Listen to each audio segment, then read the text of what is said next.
ఓమేనా ఓంకారము.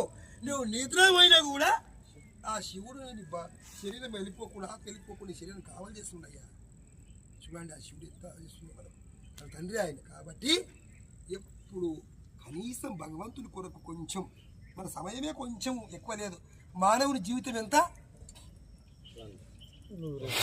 120 100 కాదు 115 చూపిస్తారు. ఎంతో మందిని ఇప్పుడు ఉన్నారు. 120 సంవత్సరాలు భగవంతుడు ఇచ్చిండు మనకు. ఆ శివ పరమాత్ముడు విష్ణు ఈశ్వర బ్రహ్మ ముగ్గురు కూర్చుందరంట. ముగ్గురు కూర్చొని సృష్టి కలియుగం వచ్చేది ఎట్లా చేద్దాము అనుకొని అప్పుడు ప్రారంభించారు మెల్లగా. ఎవరు చేసిర్రు? ఒక పురుషుని తయారు చేసారు మెల్లగా. బ్రహ్మదేవుడే కదా సృష్టికర్త.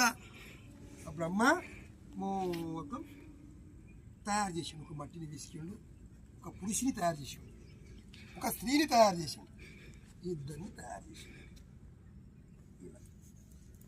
చేసి చేయంగానే మాట ఇచ్చిండు. ఆ రోజున ఫస్ట్లో ప్రాణం పోసి నిన్ను మాధవుడు అంటారు.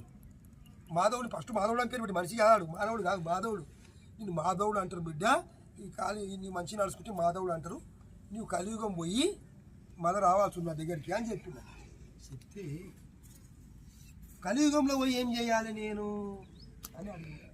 కలియుగంలో పోయి ఏం చేయాలి నేను అంటే లగ్నం చేసుకోవాలి, తినాలి, ఉండాలి, రావాలి దానికి అంతే. అంతేనా? ఎన్నేళ్ళు ఆలోచిస్తున్నావు అన్నాడు మనిషి. అప్పుడే నీకు 20 ఏళ్ళు ఇచ్చినాడు అన్నాడు. 20 ఏళ్ళే దేవుడు ఇచ్చింది, ఎక్కువ వెళ్ళాడు. 20 ఏళ్ళే దీనికి ఆడిగాడిని మోగాడిని చేసి ప్రాణం పోసి వస్త్రాభిలు బంగారు రూపాలు ఉండేవి. తర్వాత ఎండు రూపాయలు వచ్చేసినాయి. ఒక పైసకు 5 గోళీలు ఇచ్చేవారు తిండికి, ఒక్కడే పైసలు. కాబట్టి ఇప్పుడు ఏం పైసలు వచ్చినాయి? గాలికి పోయే పేపర్ కాగితాలు గౌడి కొరికే కొట్లాడుతారు. అవి వెనకటి వేలు ఉంటే కొట్లాడితే బాగుండే. మిరపాలు ఉంటుండే, ఏదన్నా బలం ఉంటుండే, పొలం ఉంటుండే కదా. కానీ ఇప్పుడు గాలికి పోయే నోటెంట వరకు నాయన గట్టిగా ఉండే దైవనామాన్ని వదలకు నాయన. ముఖ్యంగా గాలికి పోయే నోట్ల ఎంబడి వరకు గట్టిగా ఉండే దైవనామాన్ని వదలకు.